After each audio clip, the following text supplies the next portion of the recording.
नमस्कार, आप देख रहे हैं बुंदेली टीवी लाइव। शासकीय उत्कृष्ट विद्यालय दमोह में यातायात जागरूकता कार्यक्रम आयोजित। जिले में बढ़ती सड़क दुर्घटनाओं की रोकथाम के उद्देश्य से पुलिस अधीक्षक श्रुतकीर्ति सोमवंशी के निर्देशन में शासकीय उत्कृष्ट विद्यालय दमोह में यातायात जागरूकता कार्यक्रम का आयोजन किया गया। कार्यक्रम में यातायात थाना प्रभारी दलबीर सिंह मार्को द्वारा लगभग 800 छात्र छात्राओं एवं विद्यालय स्टाफ को सड़क सुरक्षा नियमों की जानकारी दी गई। कार्यक्रम के दौरान राहवीर योजना की विस्तृत जानकारी दी गई, जिसके तहत सड़क दुर्घटना में घायल व्यक्ति की गोल्डन आवर के भीतर सहायता कर नजदीकी अस्पताल पहुंचाने वाले सज्जन नागरिक को 25,000 रुपये नगद एवं प्रशस्ति पत्र प्रदान किया जाता है। यह योजना सड़क परिवहन एवं राजमार्ग मंत्रालय द्वारा संचालित है। छात्र छात्राओं को 18 वर्ष से पहले वाहन न चलाने, हेलमेट एवं सीट बेल्ट के प्रयोग, इमरजेंसी वाहनों को रास्ता देने, ओवरलोडिंग से बचने और ट्रैफिक नियमों का पालन करने जैसी महत्वपूर्ण जानकारियां दी गईं।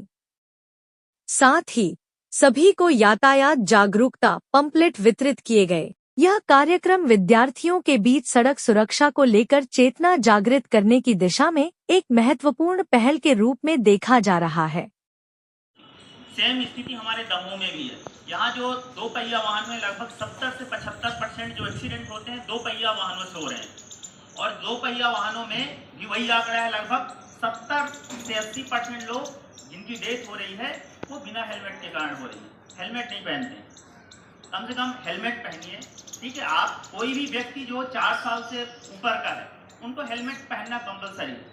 इसलिए जब भी दो पहिया वाहन में आप लोग सफर करें, हेलमेट अनिवार्य रूप से पहनिए। हेलमेट ऐसा भी हो कि ISI मार्क का हो, मतलब आपके सर से ज़्यादा मजबूती रखता।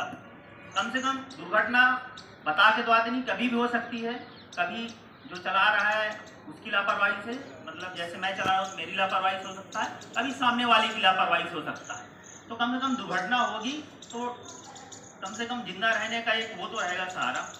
और बहुत ही ज़्यादा गंभीर दुर्घटना हो गई तो बात अलग है, अगर छोटी मोटी है, हेड इंजरी नहीं हुआ है तो दुर्घटना होने की संभावना। अभी हम लोगों के बीच में 2 पुलिस वाले खत्म हो गए, सिर्फ यही कि उसने हेलमेट नहीं पहना। और तो पब्लिक की तो बात अलग है, बताने के बाद भी। तो मेरी आप लोगों से अपेक्षा है कि जब भी दो पहिया वाहन में चलें तो हेलमेट का उपयोग करें। साथ ही अगर आप किसी के साथ जा रहे हैं या अपने घर वाले, उन सबको भी प्रोत्साहित करें हेलमेट पहनने की, क्योंकि हमारे जिले की स्थिति बहुत ही नगण्य है। आप लोग देखते होंगे हेलमेट पहनने की बहुत कम लोग पहनते हैं।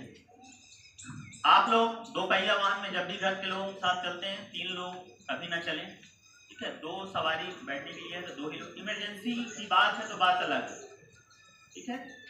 जब भी कोई 4 व्हीलर चलाते हैं तो सीट बेल्ट का उपयोग करिए। सीट बेल्ट का प्रयोग इसलिए कंपलसरी है क्योंकि सेफ्टी के लिए जो 4 व्हीलर में एयर बैग होते हैं, जब तक कि आप सीट बेल्ट नहीं लगाएंगे एयर बैग नहीं खुलेंगे। अभी आप लोगों को पता होगा, सुने भी होंगे, मारा तिराहे में भी एक एक्सीडेंट हुआ था पुलिस की गाड़ी से। MP03 था, CM साहब के लिए जा रहा था वो।